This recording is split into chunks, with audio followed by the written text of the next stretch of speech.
Innal hamdalillah nahmaduhu wa nasta'inuhu wa nastaghfiruh wa na'udzu billahi min sururi anfusina wa min sayyiati a'malina may yahdihillahu fala mudilla lahu wa may yudlil fala hadiyalah. Nashhadu an la ilaha illallah wa nashhadu anna Muhammadan abduhu wa rasuluh la nabiyya wa rasula ba'da. Faqad qala ta'ala fil Qur'anil Karim, ya ayyuhalladzina amanu taqullaha haqqa tuqatih wa la tamutunna illa wa antum muslimun. Wa qala nabiyuna Muhammad sallallahu alaihi wasallam fil hadits asy-syarif, man salaka tariqan yaltamisu fihi ilman sahallahu Allahu bihi tariqan ilal jannah. Wa qala Allahumma afini fi badani, Allahumma afini fi sam'i, Allahumma afini fi basari, la ilaha illa anta, amma ba'd. Bapak Ibu jamaah pengajian yang dimuliakan Allah Subhanahu wa taala, puji syukur kita haturkan atas kehadirat Allah yang telah memberikan kepada kita nikmat dan hidayahnya, baik itu nikmat iman Islam dan juga nikmat kesehatan, sehingga pada kesempatan malam hari ini kita bisa bersama-sama bermajelis ta'lim di masjid yang kita cintai ini. Salawat serta salam semoga senantiasa tercurahkan kepada junjungan Nabi besar kita Muhammad sallallahu alaihi wasallam beserta keluarganya, para sahabatnya, para tabi'in, tabi'ut tabi'in dan seluruh pengikutnya yang senantiasa mengikuti jejak dan risalah beliau sampai yaumul qiyamah. Ikhwanu fiddin rahimakumullah, untuk mendapatkan berkah dan pahala dari Allah, mari kita buka majelis taklim kita dengan membaca basmalah. Bismillahirrahmanirrahim. Bapak Ibu yang dimuliakan Allah Subhanahu wa taala, pada kesempatan malam hari ini kita akan membahas sebuah tema yang cukup menarik untuk kita perbincangkan, untuk kita renungkan bersama. Tema ini kita ambil dari kitab Targhib wa Tarhib. Judul tema kita pada kesempatan malam hari ini adalah azab bagi orang yang enggan membayar hutang. Azab bagi orang yang enggan membayar hutang. Bapak Ibu yang dimuliakan Allah Subhanahu wa taala, transaksi hutang piutang itu merupakan sebuah transaksi yang sudah umum di masyarakat kita. Namanya utang piutang, bahkan mungkin kita juga pernah berhutang kan, seperti itu. Dan tidak jarang saudara-saudara kita yang dihutangi orang kemudian ditipu, ya. Maka kita kalau melihat di media sosial berita tentang hutang ini ngeri, Bapak Ibu yang dimuliakan Allah. Tagih hutang dibayar nyawa, guru ngaji dibunuh tetangga dan lain sebagainya. Justru orang yang menagih hutang banyak kemudian apa? Hilang nyawanya, dibunuh oleh orang yang diberi hutang. Beberapa bulan yang lalu ada seorang ikhwah bercerita kepada saya, Ustadz, ada kawannya datang suatu hari, datang ke rumahnya, kemudian mau meminjam uang sebesar 15 juta.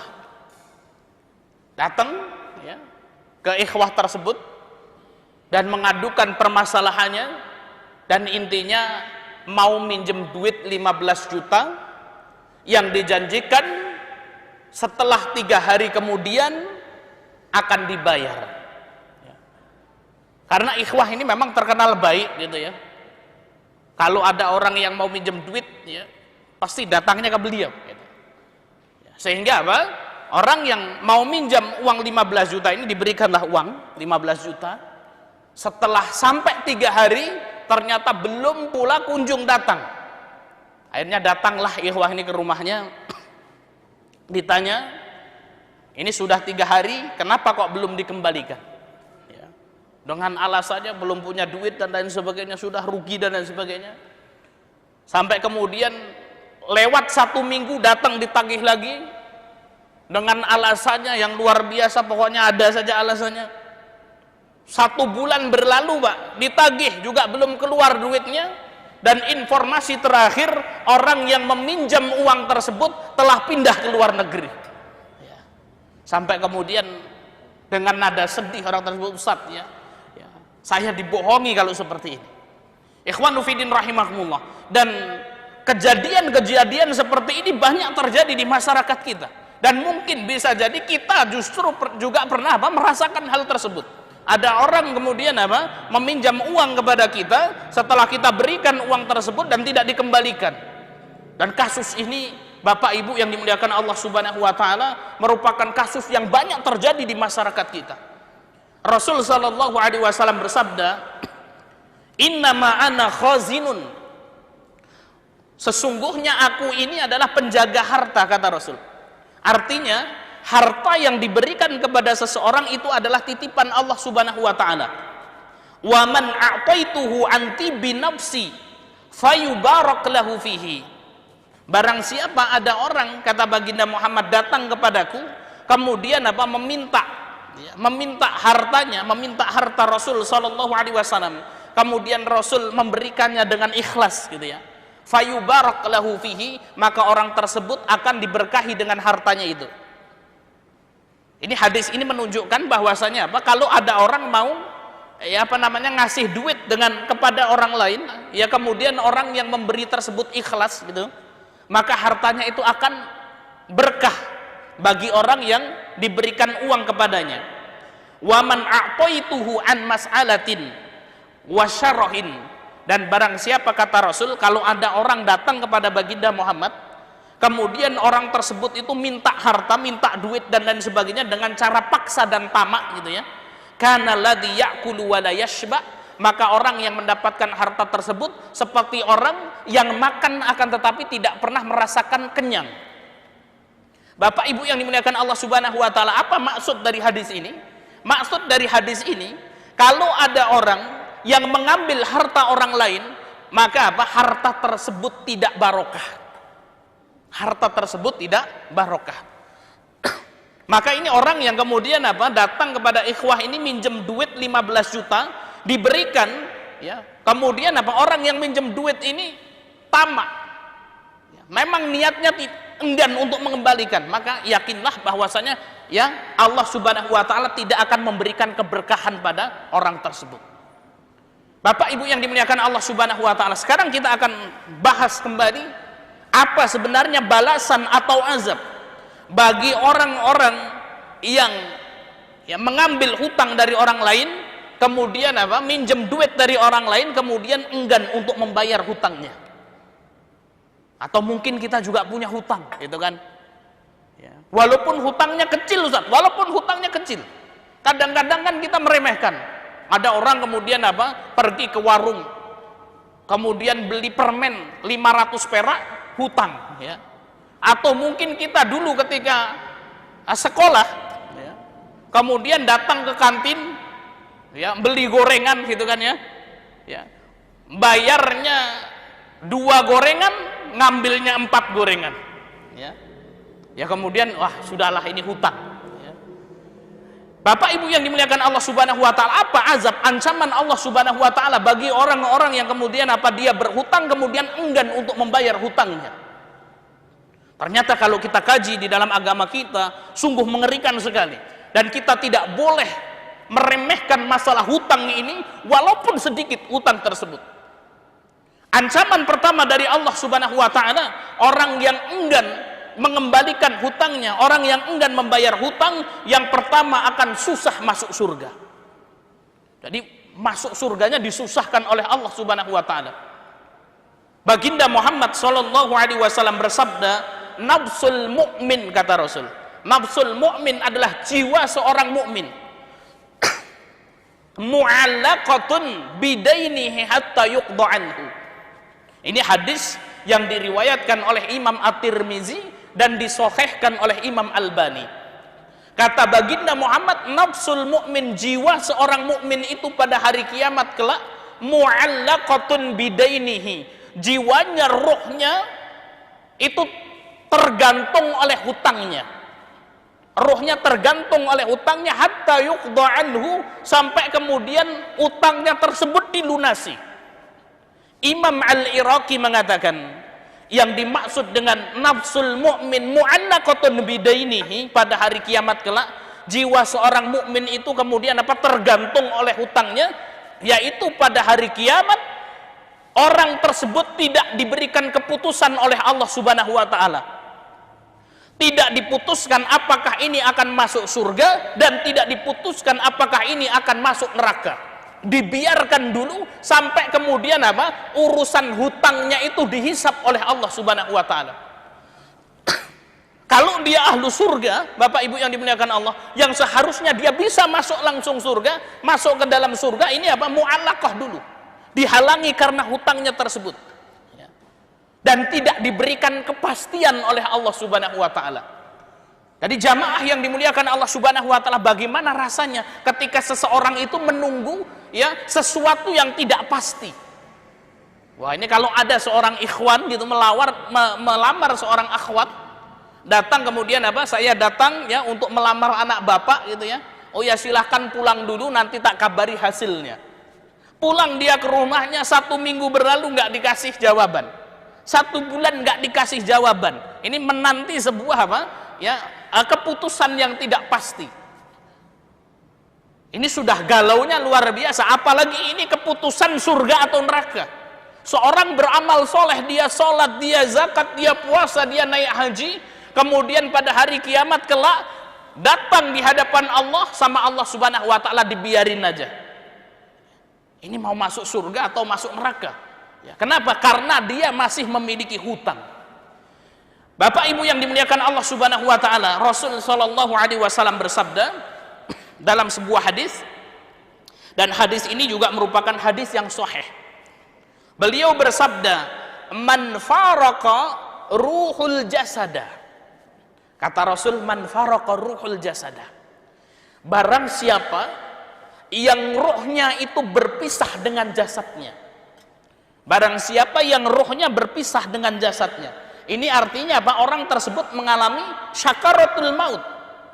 Orang hidup itu karena bersatu, terkumpul di dalam dirinya antara jasad dan ruh. Ketika roh dan jasadnya ini berpisah, maka orang tersebut akan meninggal dunia. Kata baginda Muhammad, "Man faraqa ruhul jasada." Barang siapa yang rohnya berpisah dengan jasadnya, wa huwa bari'un min salasin. Kemudian orang tersebut terbebas dari 3 hal. Saya ulangi Bapak Ibu, barang siapa yang berpisah roh dengan jasadnya atau dia meninggal dunia, wa huwa bari'un min salasin, dan orang tersebut terbebas dari 3 hal, dakhalal jannah, maka orang tersebut akan Allah Subhanahu wa taala masukkan ke dalam surga. Kalau belum terbebas dari 3 hal ini, maka nunggu dulu, masuk surganya ditunda dulu oleh Allah Subhanahu wa taala. Yang pertama, minal kibri, terbebas dari kesombongan. Jadi Bapak Ibu yang dimuliakan Allah, sombong itu kadang-kadang diremehkan oleh seseorang. Dan kesombongan itu biasanya datang kepada 3 orang. 3 orang yang rentan dihinggapi kesombongan. Yang pertama, orang yang Allah Subhanahu wa taala berikan kepadanya harta. Orang kaya, Bapak Ibu, orang kaya Bapak Ibu, jalannya saja beda kan gitu. Orang kaya jalannya saja beda gitu kan. Nah, ini orang yang Allah berikan kepadanya harta, rentan kepada kesombongan. Kaya, ente miskin, minggir. Orang kaya Bapak Ibu yang dimuliakan Allah Subhanahu wa taala, kalau datang di sebuah acara, datangnya terakhiran, duduknya di mana Bapak Ibu? Di depan. Orang miskin datangnya awal, duduknya di mana? Paling ujung gitu ya. Ya kalau acara di kampung-kampung paling ujung di bawah pohon pisang gitu ya. Ini orang kaya, maka rentan dihinggapi kesombongan. Kemudian yang kedua, orang yang Allah Subhanahu wa taala berikan kepadanya jabatan. Oh, jabatan Pak Gubernur, Pak Camat, kan gitu. Ya. Ini juga sama, kalau ada acara-acara berangkatnya terakhir, duduknya di mana? Depan sendiri. Oh, silahkan Pak Adil. Ya. Kemudian yang ketiga, yang rentan dihinggapi kesombongan, orang yang Allah Subhanahu wa taala berikan kepadanya ilmu. Ustadz berarti gitu kan ya. Ustadz, kiai gitu kan. Ya, S1 profesor, doktor ya. Ya, maka kemudian apa? Inilah ya. Kalau kata para ulama, 3 orang ini disebut dengan al-mala. Al-mala itu apa? Ya, gembongnya masyarakat. Kalau kita lihat yang memusuhi nabi-nabi ini kebanyakan orang ini, Pak. Fir'aun ini apa? Dia punya apa? Dia punya harta, dia punya jabatan yang tinggi. Ya, Haman itu punya apa? Ilmunya tinggi. Qarun hartanya banyak, ya. Maka apa? Ini orang yang rentan ya dihinggapi kesombongan. Dan kesombongan ini Bapak Ibu yang dimuliakan Allah Subhanahu wa taala yang menjadikan iblis itu masuk ke dalam api neraka. Kenapa kok kemudian iblis mendapatkan gelar laknatullah itu? Karena kesombongannya. Suruh sujud kepada Adam, kemudian iblis mengatakan apa? Oh, saya tidak mau. Ana khairu minhu, aku lebih baik daripada Adam. Adam diciptakan dari tanah, aku diciptakan dari api. Satu dosa kesombongan yang memasukkan iblis ini ke dalam api neraka. Maka hapus jauh-jauh sikap sombong dari diri kita. Kita pahami semuanya adalah titipan. Harta adalah titipan Allah, ilmu adalah titipan Allah, jabatan adalah titipan Allah yang pasti akan diambil oleh Allah Subhanahu wa taala. Kalau kita sudah meyakini semuanya adalah titipan, maka kita tidak akan pernah ada rasa sombong itu, Bapak Ibu. Dan kita akan menggunakan titipan tersebut dengan sebaik-baiknya sebelum Allah mencabut titipan itu dari kita. Kemudian yang kedua, seseorang akan dimasukkan oleh Allah Subhanahu wa taala ke dalam surga kalau dia terbebas dari al-ghulul. Ghulul itu adalah khianat. Hati-hati dengan sifat khianat. Yang ketiga, adaini, yaitu terbebas dari hutang. Kalau ada orang meninggal dunia masih terbetik di dalam hatinya kesombongan, masih ada pengkhianatan, masih ada hutangnya, nanti dulu di stop oleh Allah Subhanahu wa taala. Jangan masuk surga dulu sampai kemudian dibereskan hutangnya tersebut. Ikhwanu fiddin rahimakumullah. Kemudian azab yang kedua, ancaman yang kedua bagi orang-orang yang enggan membayar hutangnya, dosa hutang tidak akan terampuni walaupun mati syahid. Masya Allah. Jamaah yang dimuliakan Allah Subhanahu wa taala, orang yang mati syahid meninggal di ma'rakah, di medan peperangan, maka apa? Orang yang mati syahid ini mendapatkan, bisa memberikan syafaat kepada 70 keluarganya. Dan orang yang mati syahid ini tidak mendapatkan azab kubur, terbebas dia dari azab kubur. Orang yang mati syahid ini pada hari kiamat kelak ketika melewati sirat, maka apa? Akan cepat melewati sirat itu seperti kilat, Pak. Padahal sirat ini adalah apa? Ya, jembatan yang berada di atas neraka jahanam. Jembatan sirat ini sangat sulit untuk dilalui. Ya, jalannya itu apa? Menanjak ke atas selama 1000 tahun, kemudian landai selama 1000 tahun, kemudian menurun ke bawah selama 1000 tahun. Artinya untuk melewati sirat ini membutuhkan waktu 3000 tahun, Pak. Dan orang yang mati syahid ini ketika dia meninggal dunia, maka kemudian ketika melewati sirat ini seperti apa? Seperti kilat, cepat set gitu ya. Kecuali apa? Orang yang mati syahid kemudian masih memiliki hutang. Kata baginda Muhammad sallallahu alaihi wasallam, yughfar lisyahidi kulli dhanbin.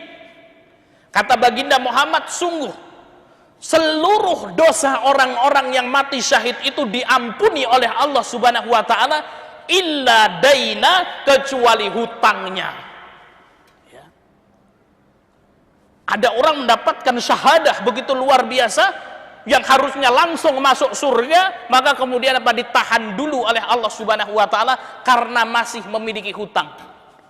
Para ulama mengatakan kenapa? Karena hutang itu tidak akan lunas dengan istighfar. Ya. Saya punya hutang. Hutang berapa, Pak?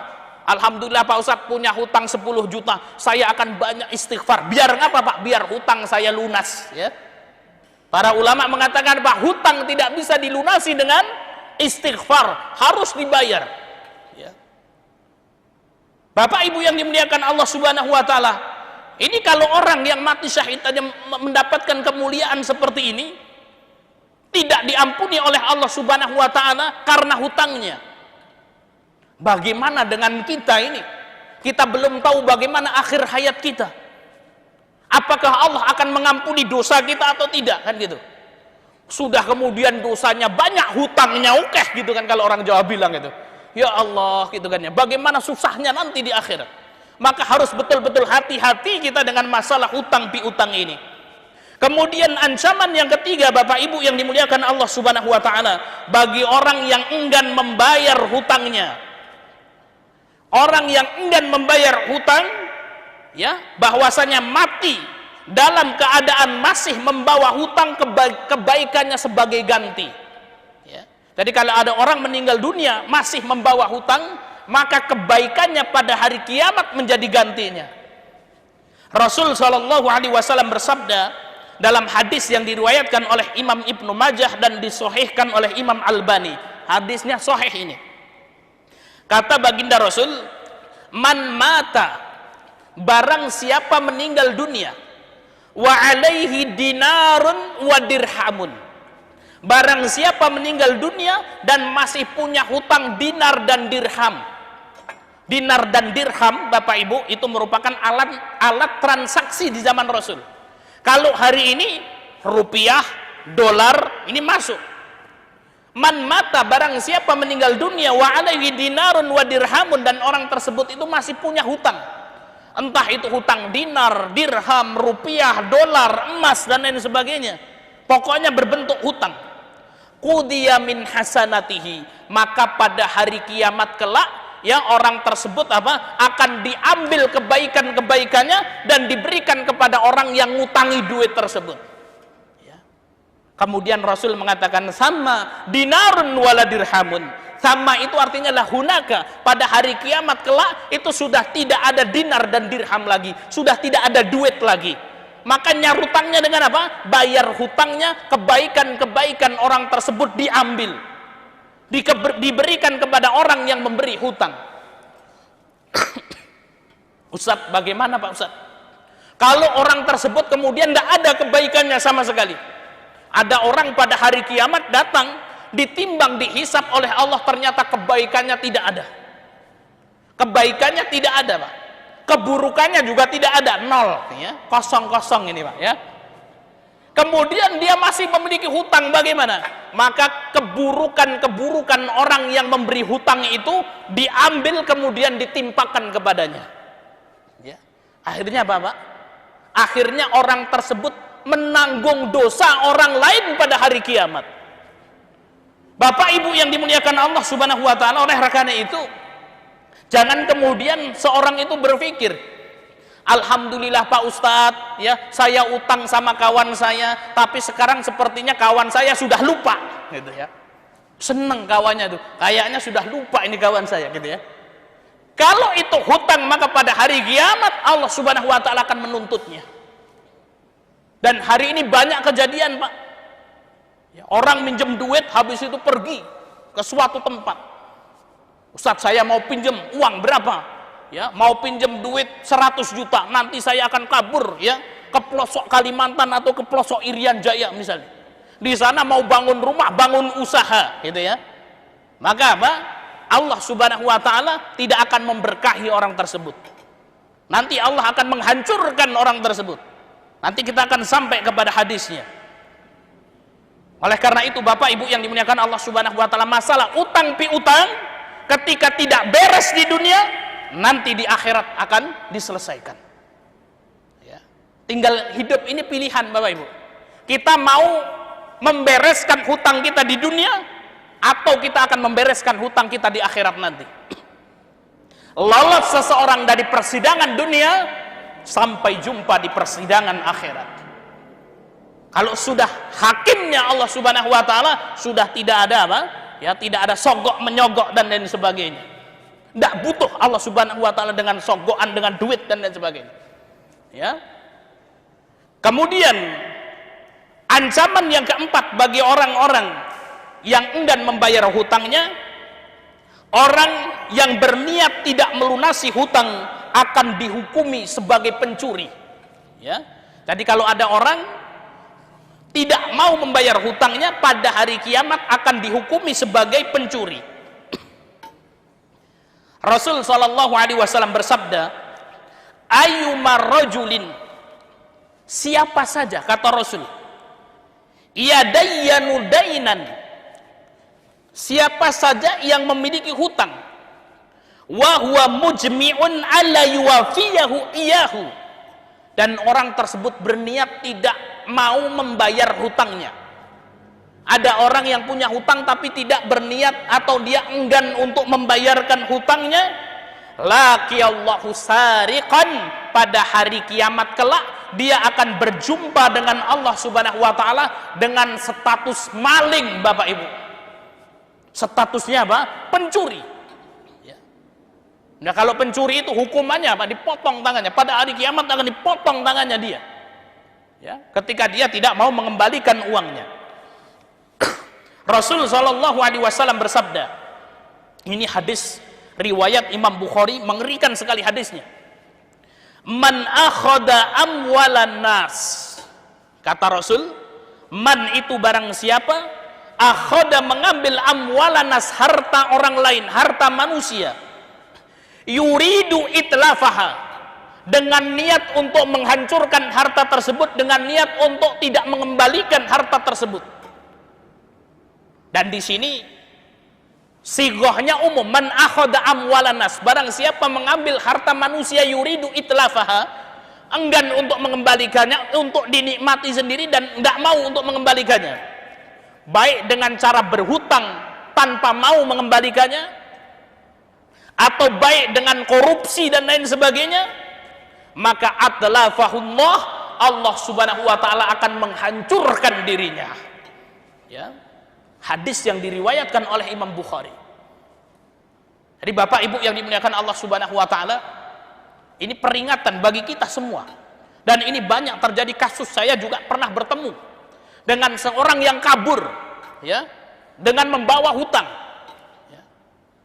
Maka saya katakan jalan satu-satunya untuk bertobat adalah apa? Melunasi hutangmu. Dan Masya Allah, Bapak Ibu yang dimuliakan Allah Subhanahu wa taala, sampai sekarang hidupnya susah. Sampai sekarang hidupnya susah. Kenapa? Barang siapa mengambil harta manusia kemudian tidak mau mengembalikannya, atlafahullah, Allah akan hancurkan dirinya.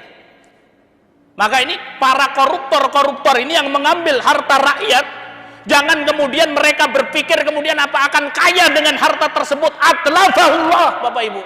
Ini janji Allah dan Rasulnya, Allah Subhanahu wa ta'ala akan hancurkan dirinya, akan Allah Subhanahu wa ta'ala hancurkan keluarganya, Allah Subhanahu wa ta'ala akan hancurkan hidupnya. Maka kalau kita lihat orang yang sudah mengambil harta manusia dengan jalan tidak benar, maka sudah kita tunggu saja hari kehancurannya. Dan ini sudah, ya, ini sunnatullah, bahwasanya kita senantiasa berdoa, ihdinas siratal mustaqim, ya Allah tunjukilah kami ini jalan yang lurus. Manusia itu kalau sudah tidak berada di atas jalan yang lurus, hancur, sudah pasti. Tidak mungkin kemudian apa? Ya, dia akan sukses, akan bahagia, enggak, Pak. Ada orang, Pak Ustadz, saya akan pinjam duit, ya. Apalagi hari ini, Pak, minjem duit kan banyak macamnya, Pak. Saya pernah berjumpa dengan seseorang, ya ini kurang ajar juga orangnya. Minjem duit online gitu kan ya, enak ya, minjem duit online. Minjem duit dia 5 juta untuk beli HP, Pak, gitu ya. Setelah dipinjam 5 juta kabur dia, gitu ya. Ya, kabur, Pak. Akhirnya kawannya yang susah gitu kan ya. Dicari dia, ya. Maka saya katakan orang seperti ini, gitu ya, ketika kemudian dia meminjam uang, meminjam duit, tidak mau mengembalikannya, dimanapun bumi dipijak, dia tidak akan berkah hidupnya. Ya. Maka kita harus hati-hati sekali dengan masalah hutang piutang ini, dan janji Allah, man akhadha amwalan nas, barang siapa mengambil harta manusia yuridu itlafaha, ya tidak mau mengembalikannya, ingin ia habiskan untuk senang-senang sendiri, atlafahullah, Allah akan hancurkan dirinya. Maka satu-satunya jalan adalah apa? Dia bertobat, dan tobatnya tidak cukup dengan istighfar, dia harus kembalikan uang tersebut dan dia baru bertobat kepada Allah Subhanahu wa taala. Ancaman yang kelima, Bapak Ibu yang dimuliakan Allah, bagi orang yang enggan membayar hutang, Rasulullah Shallallahu Alaihi Wasallam tidak mau mensolati orang yang mati dan masih meninggalkan hutang. Rasul tidak mau mensolati orang yang meninggal dan masih meninggalkan hutang. Ini ada hadis yang diriwayatkan oleh Imam Bukhari. Ini hadisnya sahih. Suatu hari Rasul sedang duduk, ya, bersama Salamah bin Al-Aqwa radhiyallahu anhu. Rasul sedang duduk bersama sahabat yang lainnya. Di situ ada Salamah bin Al-Aqwa radhiyallahu anhu, salah seorang sahabat. Tiba-tiba datang sahabat dengan jenazah, dibawa jenazah. Kemudian apa? Para sahabat mengatakan, ya Rasul, tolong ini jenazah sahabat kita engkau solatkan ya Rasulullah. Kemudian Rasul mengatakan, apakah orang ini memiliki hutang? Para sahabat mengatakan, tidak ya Rasul, orang ini tidak memiliki hutang. Kemudian Rasul bertanya, apakah orang ini meninggalkan harta warisan? Para sahabat berkata, tidak ya Rasulullah, ya, tidak punya utang, juga nggak meninggalkan sedikit pun harta warisan, ya. Ini insya Allah mudah ini sahabat ini, Bapak Ibu, ya. Kalau dihisap pada hari kiamat kelak, apa, utangnya nggak ada, hartanya juga nggak ada, ya sudah langsung masuk surga. Rasulullah kemudian apa, mensolati sahabat tersebut. Selesai mensolati, datang lagi jenazah yang kedua. Para sahabat berkata kepada Rasul, ya Rasulullah, tolong solatkan sahabat kita ini. Rasul mengatakan, apakah orang ini memiliki hutang? Para sahabat mengatakan, benar ya Rasulullah, orang tersebut punya hutang. Kemudian Rasul mengatakan, apakah orang tersebut memiliki harta warisan yang ditinggalkan? Kemudian para sahabat mengatakan, benar ya Rasul, dia punya duit 3 dinar yang lunas kalau untuk membayar hutangnya, ya. Dia meninggal punya hutang tapi punya duit harta warisan yang nanti bisa dibayarkan. Maka kemudian Rasul mengatakan, ya sudah, kita sholatkan. Kemudian setelah selesai sholat, datang jenazah yang ketiga.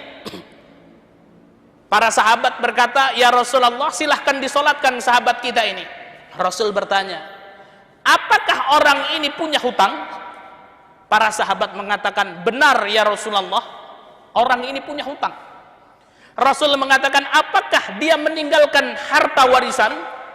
Para sahabat berkata, tidak ya Rasul, ya. Artinya dia meninggal punya hutang dan tidak punya harta warisan yang bisa digunakan untuk membayar hutangnya. Maka kemudian Rasul Shallallahu Alaihi Wasallam mengatakan, solatkanlah sahabat kalian ini, ya, solatkanlah sahabat kalian ini. Rasulullah tidak mau mensolatkan.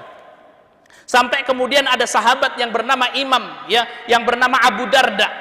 Dia mengatakan, ya Rasulullah, sahabat ini bernama Qatadah. Dia mengatakan, ya Rasulullah, biar saya yang menanggung hutangnya, nanti saya yang melunasi hutangnya. Maka kemudian Rasulullah mensolati orang tersebut. Bapak Ibu yang dimuliakan Allah Subhanahu wa taala, kenapa Rasulullah enggan mensolati orang yang meninggal memiliki hutang? Ini sebagai peringatan bahwasanya hutang itu bukan perkara yang kecil. Tapi ini ingat, ini khusus untuk Rasulullah. Jangan kemudian kita gemede gitu ya. Ada tetangganya meninggal dunia, banyak hutangnya gitu kan ya. Ayo kita sholat, wah enggak gitu kan ya. Kenapa? Dia punya hutang banyak gitu kan ya. Ya ini kalau Rasulullah, ini khusus untuk Rasulullah. Kalau kita, maka kita mensolatkan dan mendoakannya. Syukur-syukur kemudian apa? Kita membantunya. Bapak Ibu yang dimuliakan Allah Subhanahu wa taala, inilah 5 ancaman yang Allah Subhanahu wa taala berikan kepada orang-orang yang enggan untuk membayar hutangnya. Ya, azabnya begitu luar biasa. Oleh karena itu Rasul Shallallahu Alaihi Wasallam senantiasa berdoa kepada Allah Subhanahu Wa Taala dengan doa yang senantiasa diulang-ulang. Rasulullah senantiasa berdoa, Allahumma inni a'udzubika minal ma'thami wal maghram. Allahumma inni, ya Allah, sesungguhnya aku berlindung kepadamu minal ma'tham wal maghram, dari banyak berbuat dosa dan dari banyak hutang. Ya, sampai kemudian sahabat ini heran, ya Rasulullah, kenapa kok engkau banyak berdoa dengan doa ini? Kenapa engkau ini banyak berdoa supaya dihindarkan dari hutang ini? Kemudian Rasul Shallallahu Alaihi Wasallam bersabda, Bismillah.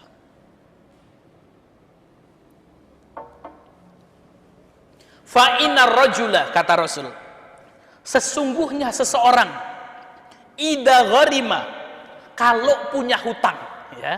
Kata Rasul, fa innar rajula, sesungguhnya seseorang idza gharima, kalau punya hutang, haddasa fakadzdzaba, kalau dia berkata bohong, kata Rasul, wa wa'ada fa akhlafa, kalau dia janji mengingkari, kata baginda Muhammad sallallahu alaihi wasallam.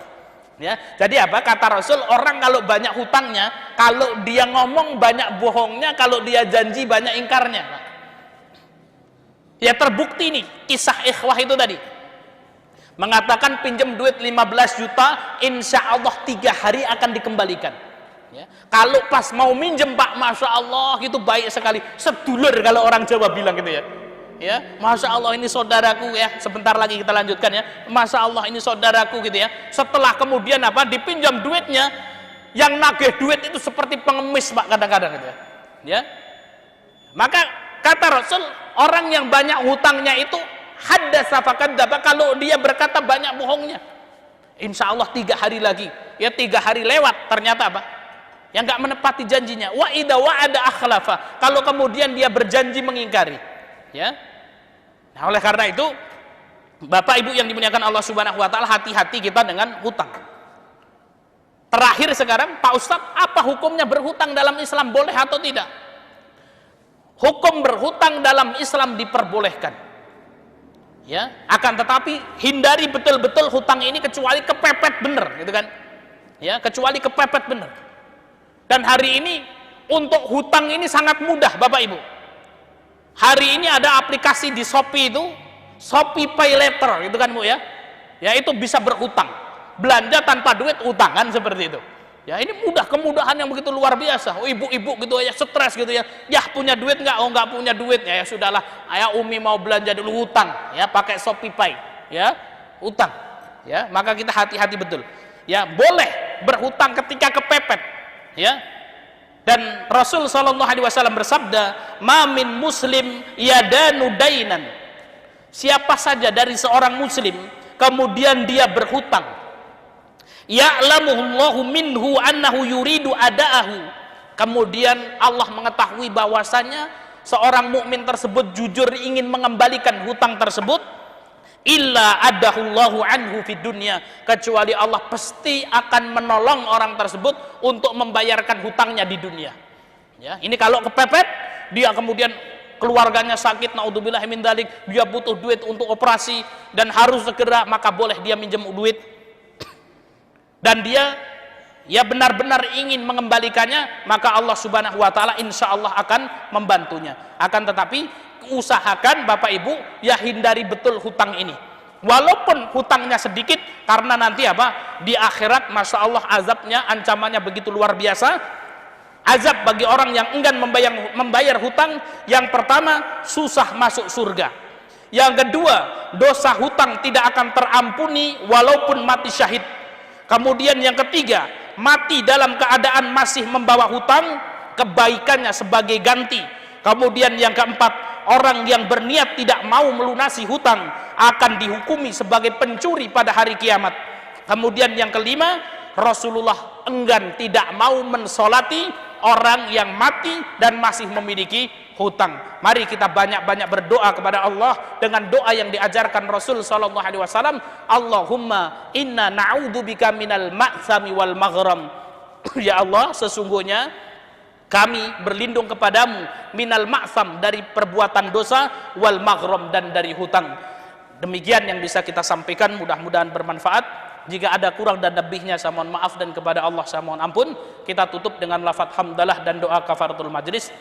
Alhamdulillahirabbil alamin, subhanakallahumma wa bihamdika asyhadu an la ilaha illa anta astaghfiruka. Wal akhir, wassalamu alaikum warahmatullahi wabarakatuh.